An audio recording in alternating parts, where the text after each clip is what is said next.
El prólogo de Orid, 21 de mayo. Primero, el santo emperador Constantino y la santa emperatriz Helena. Los padres de Constantino fueron el emperador Constancio Cloro y la emperatriz Helena. Cloro había tenido otros hijos con otra esposa, pero con Helena solo tuvo a Constantino. Después de su coronación, Constantino libró tres grandes batallas. La primera contra Magencio, un tirano romano, la segunda contra los escitas en el Danubio, y la tercera contra los bizantinos. Antes de la batalla contra Magencio, mientras Constantino estaba muy preocupado y dudaba de su éxito, apareció en el cielo una brillante cruz en pleno día, adornada con estrellas. En la cruz estaban escritas las palabras: con este signo vencerás.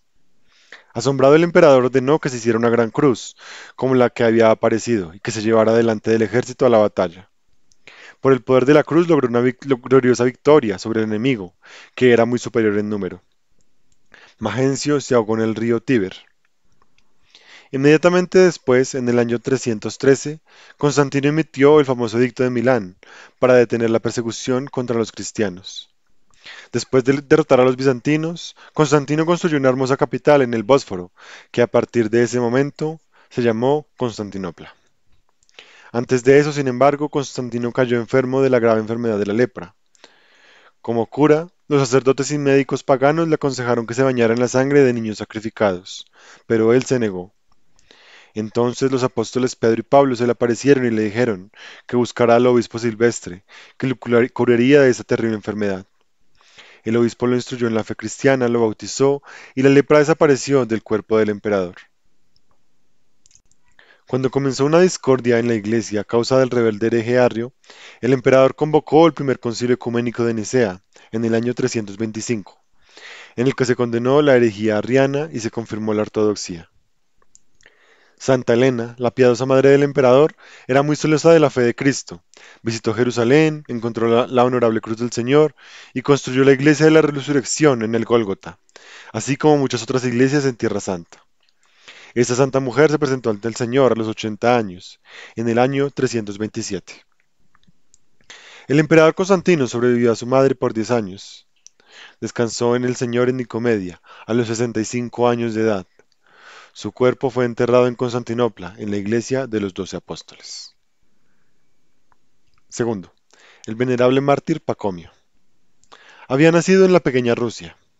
Los tártaros lo capturaron en la juventud y lo vendieron a un curtidor turco como esclavo. Pasó 27 años en la esclavitud en la ciudad de Usaki, en Asia Menor. Fue forzado a convertirse en musulmán. Luego fue a la Santa Montaña, donde lo tonsuraron como monje, y pasó 12 años en el monasterio de San Pablo. Allí decidió padecer por Cristo. Su padre espiritual, el anciano José, lo acompañó a Usaki, donde Pacomio se presentó a su antiguo dueño como cristiano, con el hábito monástico. Los turcos lo sometieron a la tortura, lo arrojaron a la cárcel y lo decapitaron en la fiesta de la Ascensión, el 8 de mayo de 1730. Muchos milagros fueron hechos por su sangre y sus reliquias. Fue enterrado en la isla de Patmos, en la iglesia de San Juan el Teólogo. Así este pequeño campesino ruso se convirtió en un mártir y mereció una corona en el reino de Cristo. Tercero, la venerable Helena de Dechaní. Era la hermana de Esteban de Dechaní. Descansó en el Señor a mediados del siglo XIV y fue enterrada en un monasterio allí, donde se encuentran sus reliquias todavía hoy. Su retrato se conserva en la iglesia de Gornji Matajevac, cerca de Nij. Reflexión.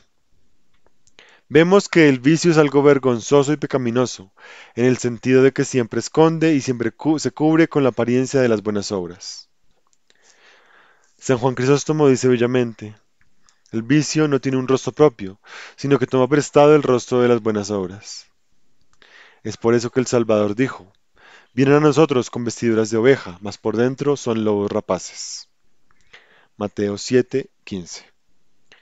Si llamas mentiroso al mentiroso, ladrón al ladrón, asesino al asesino, adúltero al adúltero, calumniador al calumniador, los enfurecerás.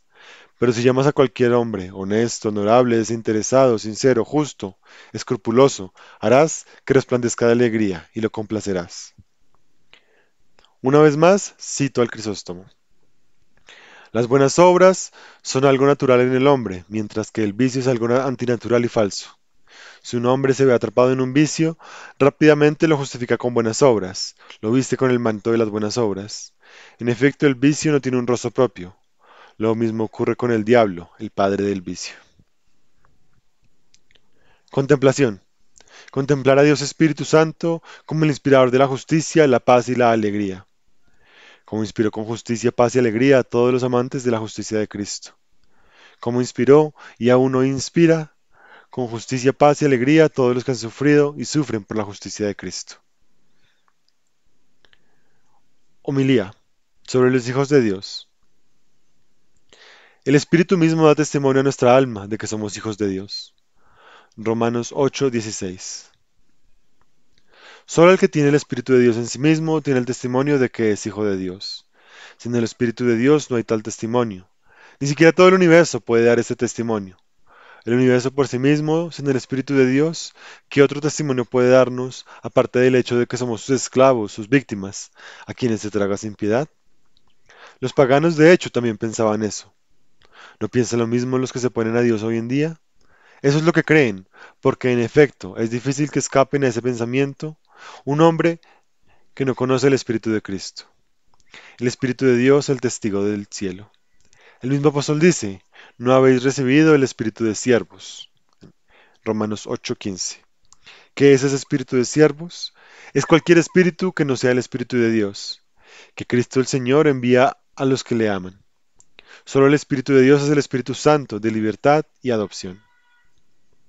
Oh, qué felicidad, qué paz, qué alegría, cuando el Espíritu de Dios anida en el corazón limpio del hombre, como una golondrina en su nido.